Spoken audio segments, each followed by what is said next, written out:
भगवान देव अधिदेव महादेव ने ब्रह्मा जी से कहा, भगवान विष्णु ने ब्रह्मदेव से कहा, ब्रह्मा जी सृष्टि की रचना प्रारंभ करो, और यदि सृष्टि की रचना सही हो जाएगी तो यह निश्चित है कि यह संपूर्ण ब्रह्मांड का सुख प्राप्त हो। संपूर्ण ब्रह्मांड का सुख। जब ब्रह्मा जी ने सृष्टि की रचना करी तो ब्रह्मदेव जी ने भगवान शिव जी से पूछा, भगवान शंकर जी से पूछा, बाबा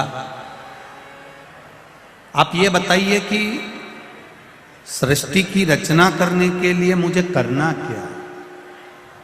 भगवान कहते हैं कि पुरुष और स्त्री का निर्माण करना।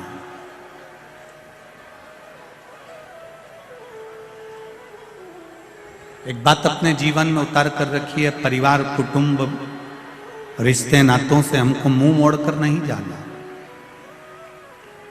हमको उनके बीच में रहना है,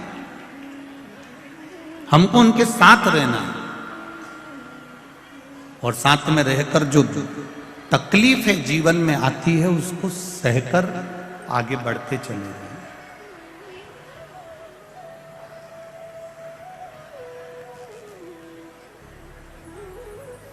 देखा, ब्रह्मदेव से कहा सृष्टि की रचना करो। ब्रह्मा जी ने जंघा से मनु और शत्रुपा को प्रकट कर दिया, हृदय से दक्ष जी को प्रकट कर दिया। उत्तानपात, प्रियवत, देवहूति, प्रसूति, आकुति ऐसी कन्याओं का वर्णन है। हृदय से ब्रह्मा जी ने दक्ष को प्रकट किया।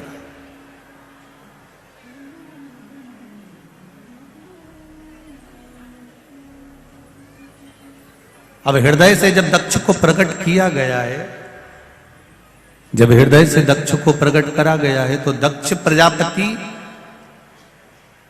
के साथ में माता प्रसूति का विवाह हुआ।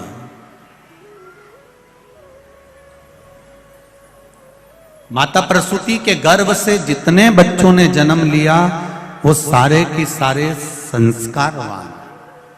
इसलिए आज भी हॉस्पिटल में जहां बच्चा जन्म लेता है उस जन्म लेने वाले कक्ष के बाहर लिखा रहता है प्रसूति कक्ष, मतलब दक्ष प्रजापति की धर्म पत्नी का नाम आज भी हॉस्पिटल में प्रसूति कक्ष के रूप में लिखा होता है कि यहाँ माता प्रसूति के गर्भ से बच्चों ने जन्म लिया था तो वो सारे बच्चे संस्कारित थे। इस कक्ष में जो बच्चा जन्म लेगा वो भी संस्कारवान होगा, ये निश्चित है,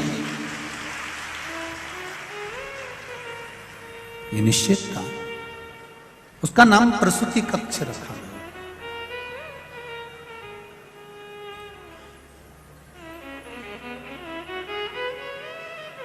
शिव महापुराण की कथा एक बहुत अच्छी बात कहती है, जरा ध्यान दीजिएगा।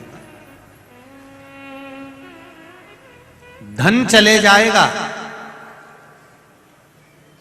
तो वापिस आ जाएगा,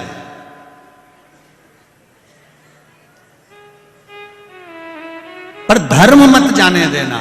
अगर धर्म चले गया तो बहुत मुश्किल से वापिस आएगा। धन वापिस आ सकता है पर हमारा धर्म गिरने ना दे।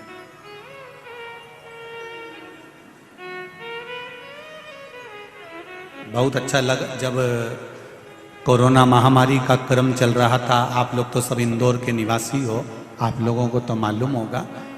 हम तो केवल कुछ थोड़ा बहुत अखबार आदि से जो देख लेते हैं, मीडिया पर पढ़ लेते हैं, उसका स्मरण रहता है।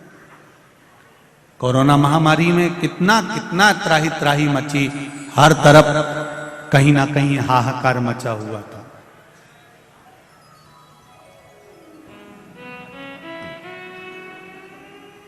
मैं आदरणीय संजय भैया शुक्ला जी को धन्यवाद देना चाहूंगा इस चीज के लिए कि उन्होंने कोरोना महामारी के समय पर ऑक्सीजन मशीन हो, चाहे दवाइयाँ हो, चाहे हॉस्पिटल हो, उस समय पर इनका सहयोग बड़ा पड़ा। और सत्यता है, ये एक धर्म की जो ध्वजा है, ये सम्मुख होना चाहिए।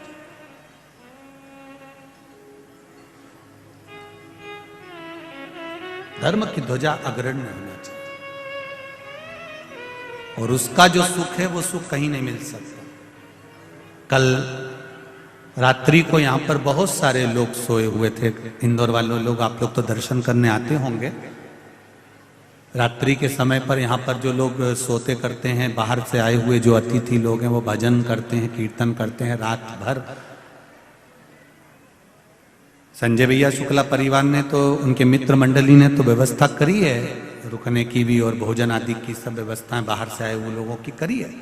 पर फिर भी मेरे इंदौर के जो दानवीर हैं, वो जब यहाँ पर रात्रि के समय पर आकर कोई बिस्कुट, कोई खिचड़ी, कोई कुछ बांट रहा था, उसके मैसेज जब हमारे सीहोर कुबेरेश्वर धाम पर गए, वीडियोस गए, बड़ी प्रसन्नता हुई कि मेरा इंदौर इंदौर है, ये साधारण नहीं। आप दुनिया की सेवा कर रहे हो, मान रहे हैं, पर ये शंकर के जो भक्त हैं, ये कोई साधारण नहीं है। इसी कथा के पंडाल में एक IAS ऑफिसर भी बैठी हुई है, जो महाराष्ट्र से आई है, केवल कथा सुनने के लिए आई है, और इसी पंडाल में सोती है, और कथा सुनकर 7 दिन की चली जाएगी।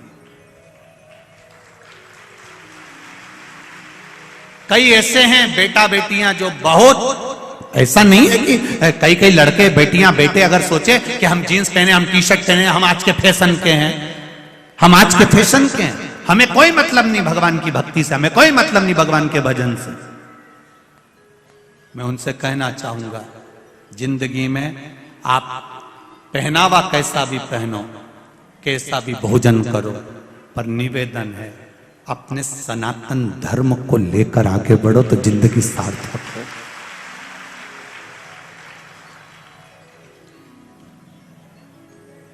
खूब VIP बनो, पर इतने VIP मत बन जाना री मेरी जीजियों कि श्रद्धा जैसे 35 टुकड़े हो जाए। इतने VIP मत बन जाना, खूब VIP बनो, राशि ठाट रखो, एक मोबाइल की जगह 4 लटका के चलो। कौन मना कर रहा है तुमको? 2 हेडफोन की जगह 2-4 और घुसीड़ लो, कोई दिक्कत नहीं, कोई मना नहीं करेगा, कोई नहीं मना करेगा। पर निवेदन, सब कुछ छोड़ दूंगी पर अपना धर्म नहीं छोड़ूंगी, भगवत भजन नहीं छोड़ूंगी, चाहे कुछ। आज सबसे ज्यादा खुशी इस बात की होती है कि मेरी बेटियां, मेरे बेटे, छोटे छोटे बच्चे, ये नवयुवक बहुएं, ये पूरी सभा में, आप ये पूरी कथा व्यासपीठ के सामने जितने भी माताएं बैठी हैं, इनमें 80, 85, 90 की तो कम मिलेगी, जितनी भी मिलेगी ना सब नवयुवक बहुएं मिलेंगी। इन्होंने ठान लिया है कि हम शिव की भक्ति करेंगे और आने वाली प्रेरणा देंगे, तो वो भक्ति कर रही है। इनमें देख लो कहीं की डोकरियों मिल जाए चीज जोरदार, और मिलेगी भी तो ओल्ड इज गोल्ड मिलेगी, तो ऐसे मिल जाएगी दमदार। तुम देखो पूरी कथा, ये उठी, प्रणाम प्रणाम प्रणाम, एक और उठी है, जय हो। एक और उठी इधर भी, धन्य है। नमन मेरी माओ को, प्रणाम करता हूं आपके चरणों को, धन्य। संजय भैया गजब तो करा, डोकरियों भी आई है। बैठो बैठो, प्रणाम करता हूं आपको, नमन है, नमन। श्री शिवाय। बैठो माँ, बैठो बैठो, प्रणाम करता हूं आपको, बहुत बहुत भाव आपका, इसने ये प्रेम है आपका, ये वात्सल्यता है आपकी, ये करुणा है। और उसकी भक्ति के बिना कुछ भी नहीं। शिव कथा कह रहे हैं, अपना फर्ज मत भूलो। प्रसूति मैया का विवाह दक्ष प्रजापति के साथ हो गया, कई कन्याओं का जन्म हुआ, 60 कन्याएं जन्म ले ली, 27 तो चंद्रदेव के साथ किया, कई कन्याओं का। अब चंद्रदेव के साथ में जो कन्या भी आई उसमें एक रोहिणी भी थी, जिस पर चंद्र बहुत आसक्त रहते थे, उनसे प्रेम करते थे, उनसे स्नेह करते थे। बाकी की जो धर्म पत्नियां थी उनकी ओर उसको देखते नहीं, बंदे शायद बाकी की जो धर्म पत्नियां थी उनको वो देखते भी नहीं।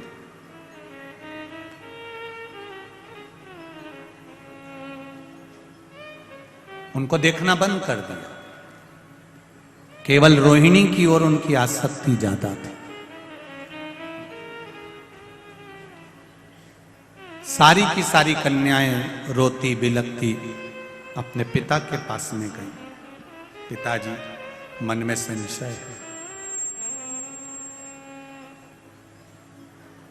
बाप जब तक जीवित है तब तक बेटियों को भी अपने पिता का अभिमान होना चाहिए, होना चाहिए।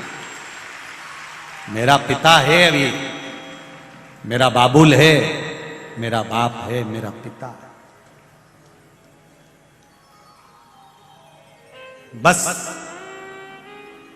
तुम्हारा पिता तुमको पढ़ने से मना नहीं करता, बड़े बड़े शहर में भेजने से मना नहीं करता, तुम्हारे कपड़ों के लिए मना नहीं करता। बस मेरा बेटियों से एक निवेदन पहले भी रहा है, आज भी रहेगा, नरक से बेटा कभी अपने माँ बाप को नहीं बचा सकता। केवल एक है बेटी, जो अपने माता पिता को नरकों से बचा लेती है, केवल एक।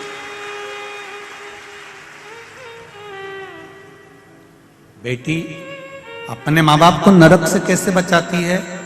अपने माता पिता के द्वारा कन्या दान कराकर। दुनिया का सबसे बड़ा दान होता है कन्यादान। घर में अगर बेटी ने जन्म लिया है और उस बेटी का कन्यादान अगर माँ बाप ने नहीं किया है तो माता पिता को 94 तरह के नरक भोगना पड़ते हैं। ये बेटी ही है जो अपने माँ बाप को नरक से बचा सकती है। आप रहो कितने भी वीआईपी रहो, कितने भी ठाट से रहो, तुम कितने भी एंजॉय करो अपनी जिंदगी का, पर जब विवाह संबंध का समय आ जाए तो अपने माँ बाप के से जाकर कह देना, पापा आप बोलोगे, माँ आप बोलोगी, विवाह में वहां करूंगी। तब कन्यादान का मौका अपने माँ बाप को जरूर दो, जिससे आपके माता पिता को नरक ना भोगना पड़े, नरक ना भोगना।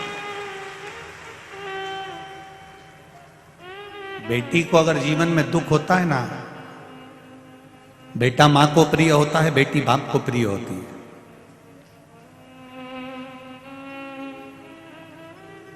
जब बेटी की विदाई होती है तो लोग कहते हैं कि मां बहुत रोती है। शिव महापुराण की कथा कहती है कि बेटी की विदाई में जितना मां नहीं रोती उससे दुगना उसका बाप रोता है, दुगना बाप रोता है।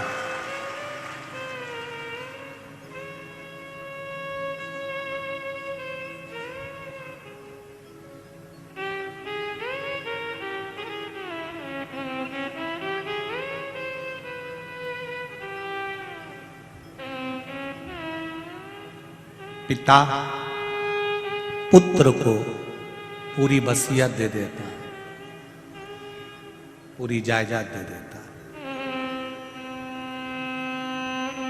पिता बेटी को केवल एक कन्यादान देता है, और वो कन्यादान का जो फल होता है, हजारों अश्वमेध यज्ञ और हजारों सर्वतोमुखी यज्ञ कर लीजिए, और एक कन्यादान जिसको जन्म दिया है बेटी को, उसका कन्यादान कर लीजिए। वो मौका है। चूके ना, उसको छोड़े ना। सारी की सारी कन्याएं चंद्रदेव की बात लेकर अपने पिता दक्ष प्रजापति के पास में आ गई और दक्ष प्रजापति के पास में आकर बोली, दक्ष प्रजापति के पास में आकर कहती हैं, पिताजी हमको थोड़ा सा दुख है। क्या दुख आ गया बेटी? बाप के रहते अगर बेटी को दुख भोगना पड़े तो वो बाप किस काम का?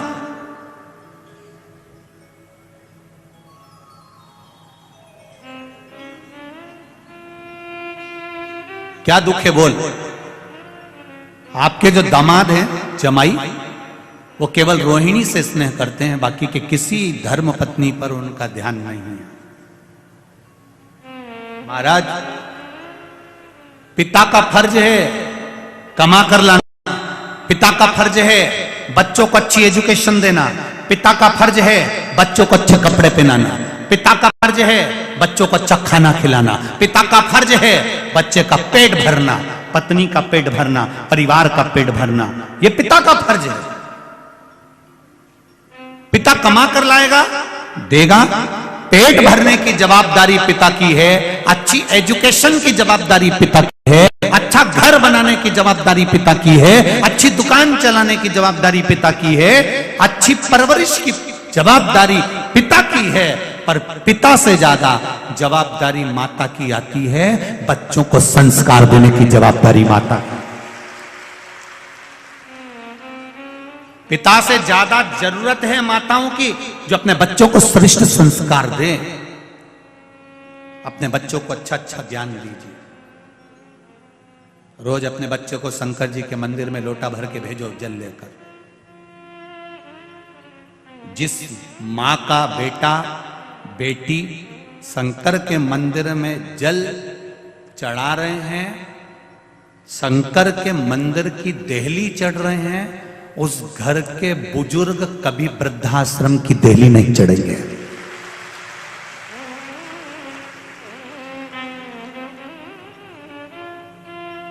जिस घर के नवयुवक बेटा बेटियां, जिस घर के बच्चे शंकर के मंदिर की देहली चढ़ रहे हैं, शिव मंदिर में जा रहे हैं, एक लोटा जल चढ़ा रहे हैं, सफाई कर रहे हैं, शंकर के मंदिर में बेलपत्री चढ़ा रहे हैं, दिया लगा रहे हैं, उस घर का बूढ़ा आदमी कभी वृद्धाश्रम नहीं जाएगा।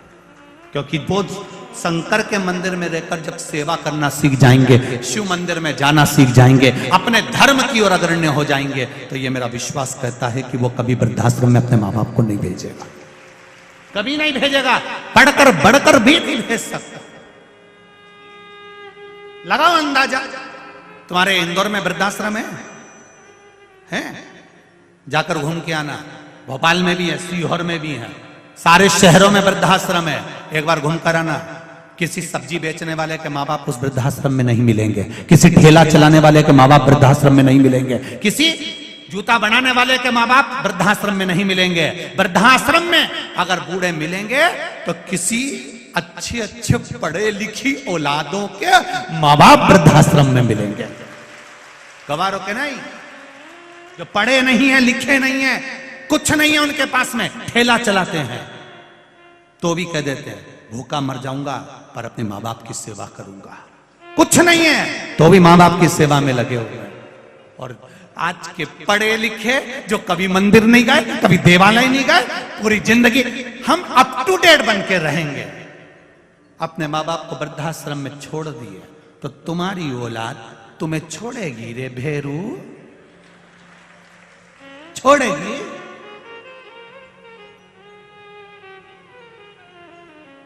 कौन छोड़ने वाला? लोग कहते जरूर हैं सीहोर वाला महाराज को कथा नहीं आती, अड़ा टेढ़ा बोलता है, तो क्यों सुनते हो? रिमोट तो तुम्हारे पास में ही है, चैनल चेंज, महाराज भी चेंज, 2 मिनट के अंदर रिमोट तुम्हारे हाथ में। थोड़ा बुरा लग सकता है पर अपनी आने वाली समय सीमा को देखिए। डॉक्टर बनो, इंजीनियर बनो, कलेक्टर बनो, एसपी बनो, तुम्हारी मर्जी, पढ़े तुम जितना पढ़ना चाहो दिल से पढ़ो, खूब विद्वान बनो, खूब आगे बढ़ो, पर उसके साथ में संस्कारित भी बनो, झुकना सीखो। थोड़ी नम्रता अपने भीतर लेकर आओ, थोड़ी सी अगर नम्रता होगी तो जीवन की सार्थकता होगी। कुर्सी, पद, प्रतिष्ठा ये कब बदल जाती है, कब कौन कहां पहुंच जाता है, कब किसका कहां ट्रांसफर हो जाता है, पता ही नहीं पड़ता। जितने दिन रहो दिल से खुश रहकर अपनी मस्ती में, भगवान की भक्ति में और आनंदमय सनातन धर्म की सेवा में लगे रहो। जितने दिन रहो। जीवन किसका देखा, कौन का भरोसा है?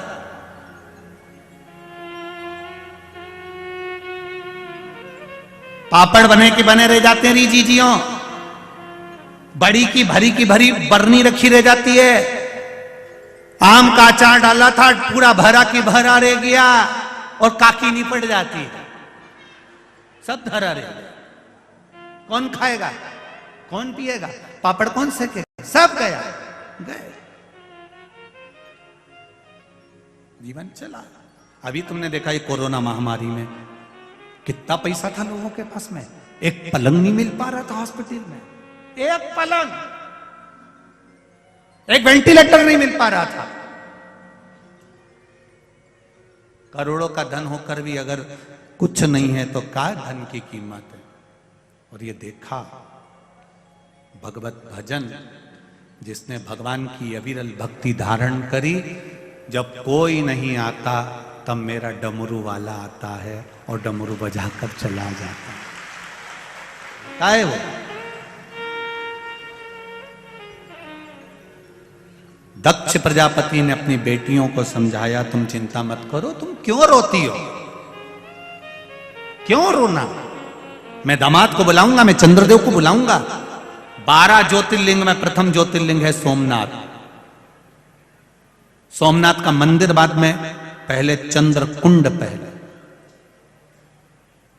सोमनाथ कौन कौन गया होगा? गए हो प्रथम ज्योतिर्लिंग का दर्शन करने? तो दर्शन करे होंगे आपने सोमनाथ में चंद्र कुंड के, जिस चंद्र कुंड से भगवान शंकर का शिवालय, भगवान शंकर का शिवलिंग जल के ऊपर आनंदित होकर ठहरता है।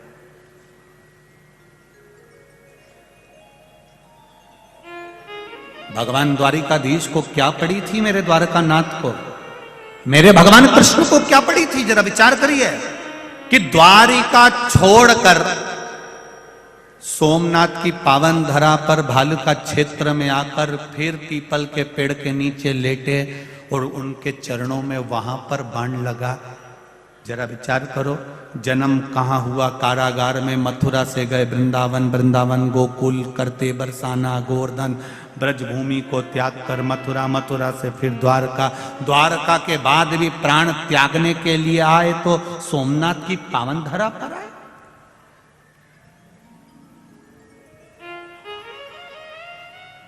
भालका क्षेत्र में, सुंदर क्षेत्र क्या, जरा विचार करिए। जब भगवान कृष्ण को प्राण त्यागना है, अपने प्राण छोड़ना है, और भगवान कृष्ण आज मौन होकर बैठे हुए, भगवान कृष्ण आज मौन है। पूछा गर्गाचार्य बाबा ने आकर, कन्हैया क्या बात है मेरे वसुदेव, मेरे कृष्ण, आज आप मौन दिख रहे हो, हुआ क्या आपको? विष्णु पुराण कहती है, कुर्म पुराण कहती है, गर्ग संहिता कहती है और श्रीमद् भागवत कहती है। गर्गाचार्य बाबा ने पूछा कि हुआ क्या है कि आज मेरा कृष्ण मौन होकर बैठा हुआ है, मेरा ठाकुर आज मौन है। भगवान कृष्ण कहते हैं मेरा जन्म कारागार में हुआ, आया मैं द्वारिका का राजा भी बना, मैं कुरुक्षेत्र के मैदान में युद्ध भी कराया है मैंने। उस मैदान के युद्ध में ना जाने कितने मरे भी होंगे, कितने मरे भी होंगे। बस अब इस शरीर को जब छोड़ूं, इस शरीर को जब मैं त्याग करूं, तब मैं सारे बंधनों से मुक्त होना चाहता हूं। सब बंधन छूट जाएंगे।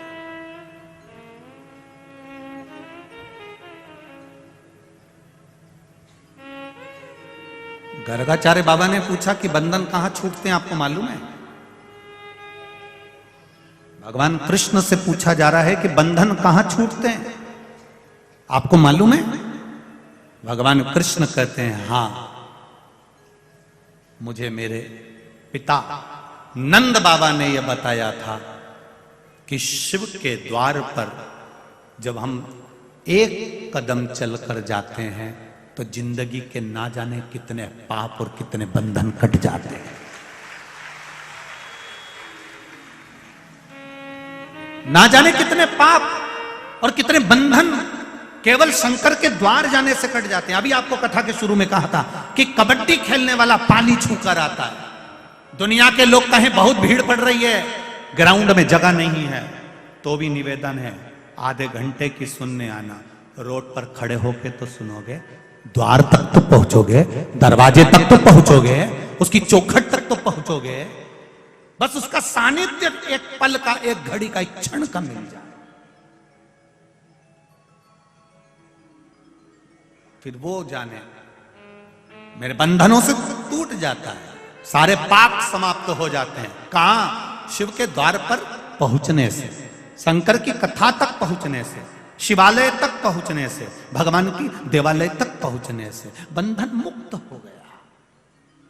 और होता है संसार के जितने लोग मरने के बाद शमशान जाते हैं वहां पर बंधन छूटते कि नहीं छूटते, इनसे पूछ लो। ये जितने लोग जाते हैं आग लगाने के लिए मुर्दे में, उनसे पूछना। पहले चतुर लोग पूरे बंधन काट दो, धागा काट दिया, ये काट दिया, वो काट दिया, कपड़े वपड़े सब फाड़ फुड़ा दिए, बेकार सब उतार के चंदन का बूरा लगा दिया, घी चुपड़ दिया, सब कुछ आंखों पे कपूर रख दिया, ने निपटा ही दिया, ने जला दिया, आग लगा दिया, सब बंधन से मुक्त। अब बेटा रोते रोते कह रहा है शमशान में पिताजी जल गए, ताऊ, काका, दादा, परदादा, आग लगा दी तुमने, अब यहां कौन रहेगा? मेरा दादा अकेला रहेगा। तब परिवार के लोग कहते हैं ऐसा मत बोलो, अब ये बंधनों से मुक्त हो गया है। बच्चे ने पूछा बंधन से मुक्त कब होता है व्यक्ति? तो कहा जब वो शिव की शरण में जाता है। शंकर भगवान शमशान में रहते हैं, जो उनके पास गया वो बंधनों से मुक्त हो गया। फिर कोई बंधन, कोई बंधन।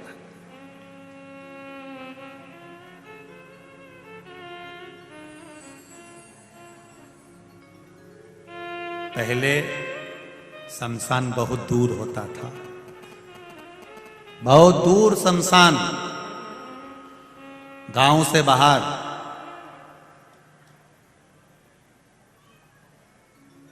अब बड़े बड़े शहरों में तो गांव से बाहर कहां जाएंगे, तो गांव के अंदर ही। अब धीरे धीरे लोग बस्ती बस्ती चली गई, बसते चले गए, पास में ही शमशान हो गया, बिल्कुल नजदीक।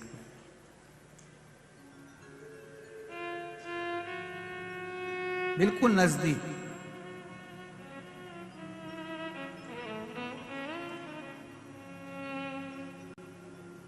पहले लोग शमशान से डरते थे, अब इंदौर में तो शमशान भी लोगों से डरे। शमशान को भी लोगों से डर लगता है, मेरे पे कब्जा नहीं कर ले। इंदौर में तो लोग शमशान भी डरे कि ये कहीं इनका मन एक शमशान पे नहीं आ जाए और यहाँ पे कॉलोनी नहीं काट दे।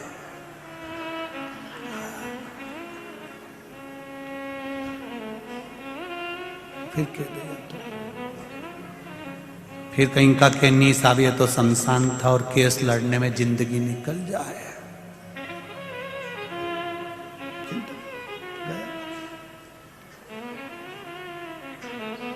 बंधन जहां कटेंगे, भगवान गर्गाचार्य बाबा ने पूछा क्या चाहते हो?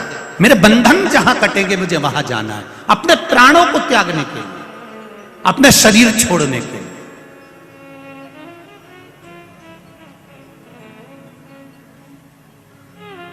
कहां जाना चाहते हो? शंकर का द्वार। द्वारका से बहुत दूर नहीं, नजदीक है भालका क्षेत्र। आप लोग गए होंगे, जो लोग सोमनाथ जी गए होंगे वो जानते हैं, थोड़ा सा गूंज कम करिए। जो सोमनाथ जी गए होंगे उनके स्मरण में होगा, जहां भगवान कृष्ण के चरण में बाण लगा है पीपल के वृक्ष के नीचे, वहां पर आप लोग भी दर्शन करने गए होंगे। कौन कौन गए, हाथ उठाइए। हाँ, गए गए गए, चलो ठीक है, दल बहुत सारा हो, वहां गए हो। तो तुमने कभी विचार करा कि भगवान तो द्वारका में रहते थे, ये द्वारका छोड़कर यहां क्यों आए? यहां पीपल के वृक्ष के नीचे टेका लगा के बैठे हाथ का, और चरण पर चरण और बाण लग गया। कभी विचार किया तुमने कि अपन दर्शन तो करे? पर ये समझ में नहीं आया कि वो द्वारका, और द्वारका से इतनी दूर आके इन्होंने यहां सोमनाथ के पास में अपने प्राणों को त्यागा। कारण क्या था?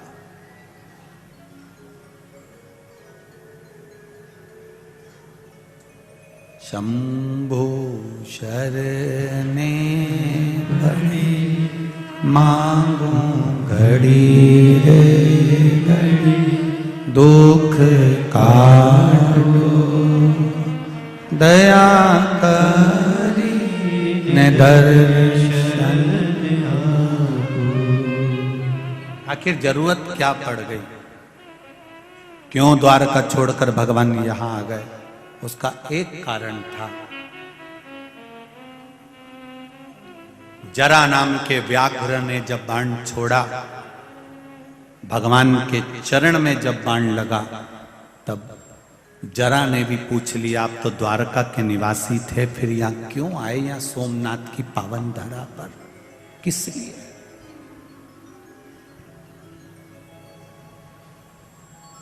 भगवान कृष्ण ने कहा, जरा तू रो क्यों रहा है? जरा नाम का व्याघ्र कहता है कि रोना इस बात का आ रहा है कि मैंने आपके चरणों में बाण लगा दिया, आपको कष्ट कितना हो रहा होगा।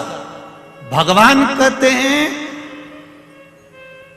त्रेता का बंधन आज सोमनाथ की पावन धरा पर आकर द्वापर में टूट गया। मैंने, भगवान कह रहे हैं, राम अवतार में मैंने तुझको छुपकर बाण मारा था बाली, आज तूने छुपकर मुझे बाण मार दिया। ये सोमनाथ की धरा है, बंधन टूट गया। एक बात अपने जीवन में उतार कर रखिए, जितने लोग आस्था चैनल पर कथा सुन रहे हैं, जितने फेसबुक यूट्यूब पर सुन रहे हैं, और जितने लोग इंदौर की यह पावन धरा पर मां अहिल्या की गोद में बैठकर कथा सुन रहे हैं, उनसे निवेदन करना चाहूंगा, आप जब, जैसे प्रत्येक मनुष्य प्रतिदिन पाप करता है, झूठ भी रोज बोलेगा, कपट भी रोज करेगा, बेईमानी भी रोज करेगा, प्रपंच भी रोज करेगा। हम कितना भी मना कर दे, सियोर वाला महाराज कितना ही बोल दे कि तुम झूठ मत बोले, तो तुम नहीं मानो कहीं तुम रेंदो रे दादा। अभी 2 मिनट में फोन उठाओगे, कोई पूछ ले कहां है, दुकान पे बैठा, और बैठे यहीं, कहीं का गाड़ी चलाते चलाते फोन लगा दे, कहां हो? बस पलासिया तक पहुंच गया, कहीं नहीं पहुंचा, राजवाड़ा पे पड़ा। इतना झूठ, पल पल झूठ। अब इतना झूठ बोलो और तुम सोचो कि शिव पुराण की कथा सुनवाने में तो तरीज जाऊंगा, ये झूठा हुआ।